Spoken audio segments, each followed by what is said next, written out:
billionaire Elon Musk's recent comments disparaging leading U.S. immunologist Dr. Anthony Fauci drew fire from the White House on Monday. Musk appeared to suggest over the weekend criminal charges be brought against Fauci. He tweeted on Sunday, "My pronouns are prosecute Fauci," a statement likely playing on the practice of clarifying pronouns in the LGBT community. As the tweet went viral, Musk wrote, "Truth resonates." In another tweet, later on, Musk claimed without evidence Fauci lied to Congress and the health expert funded pathogenic research that killed millions of people. The statements from Musk, CEO of Twitter and electric car maker Tesla, appear to mirror similar unfounded right-wing jabs against Fauci, mainly from Republican leaders. White House Press Secretary Karine Jean-Pierre responded to Musk's comments on Monday. These attacks, these personal attacks that we have been seeing are dangerous on Dr. Fauci and other public health professionals as well. They are disgusting and they are divorced from reality. And we will continue to call that out and be very clear about that. Again, these are incredibly dangerous, these personal attacks that we are seeing. Fauci has worked over 50 years in the government and under 7 U.S. presidential administrations. But his handling of the global health crisis and his blunt assessments from the White House podium have led to him becoming a villain among conservatives who object to vaccination, social distancing, and masking that he suggested. Elon Musk has strong views against coronavirus lockdowns. He has lashed out against them in the past on Twitter, and he even called lockdown measures fascist during an earnings call in 2020. A potentially major scientific breakthrough in fusion energy that could one day provide a cheap source of electricity.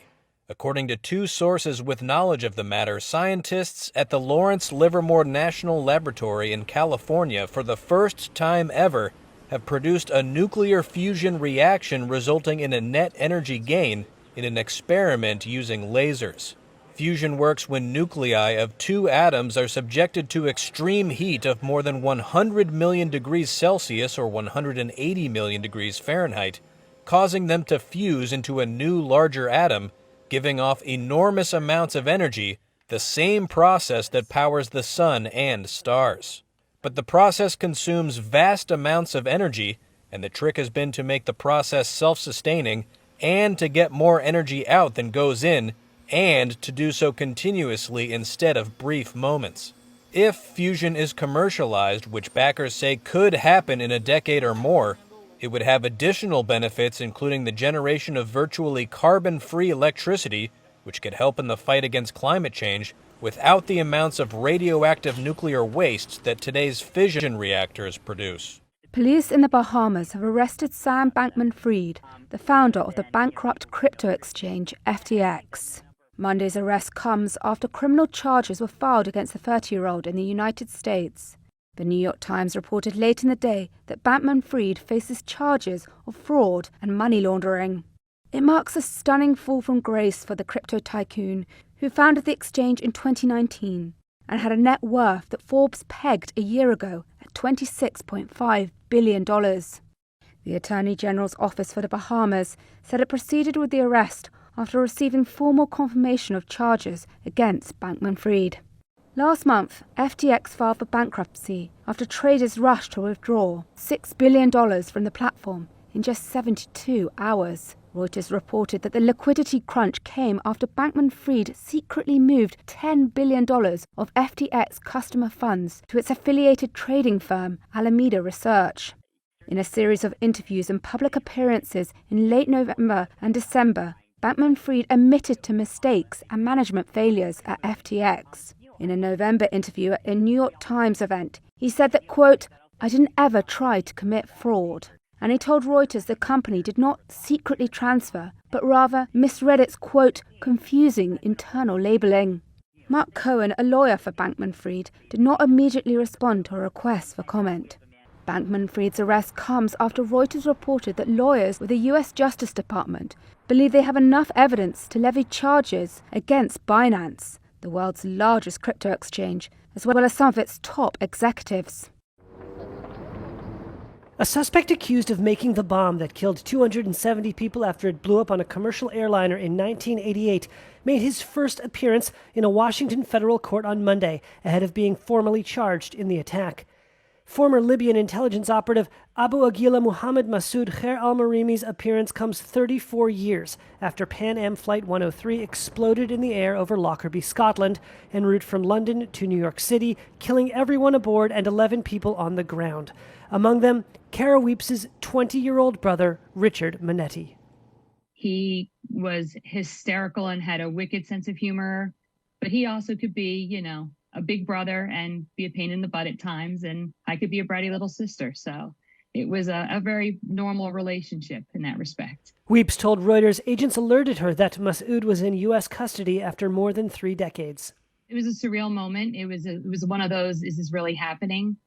I had been cautiously optimistic that it was going to happen when I didn't know, obviously, but I had a lot of confidence in our officials to get it done and to gain custody of him. Court documents described Masoud as an expert bomb maker who joined one of Libya's intelligence services in the 1970s and took part in a number of operations, reaching the rank of colonel. He was indicted for the bombing in 2020. 2 other suspects had been previously charged. One was convicted, the other acquitted. Paul Hudson lost his daughter Melina in the bombing. He stood outside the court on Monday and said not a day goes by that he doesn't think of her. We did get something back from her. Her belongings were scattered all over the Lockerbie countryside. We did get her passport, and we got a notebook.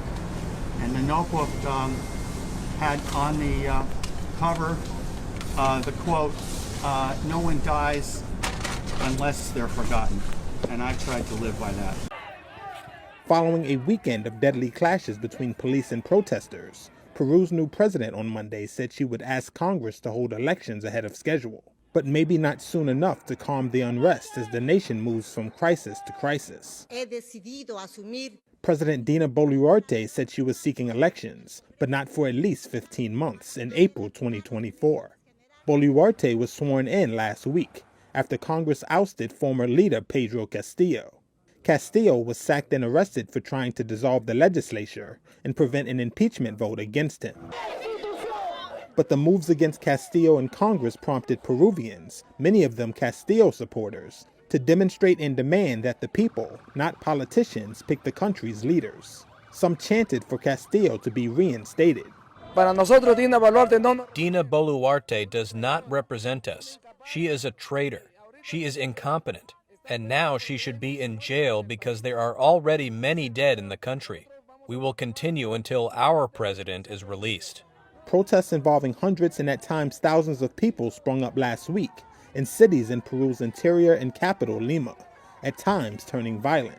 Boluarte declared a state of emergency in the areas of high conflict, a measure that would allow the armed forces to take more control if necessary. Authorities say 2 teenagers were killed and 4 people injured on Sunday during protests.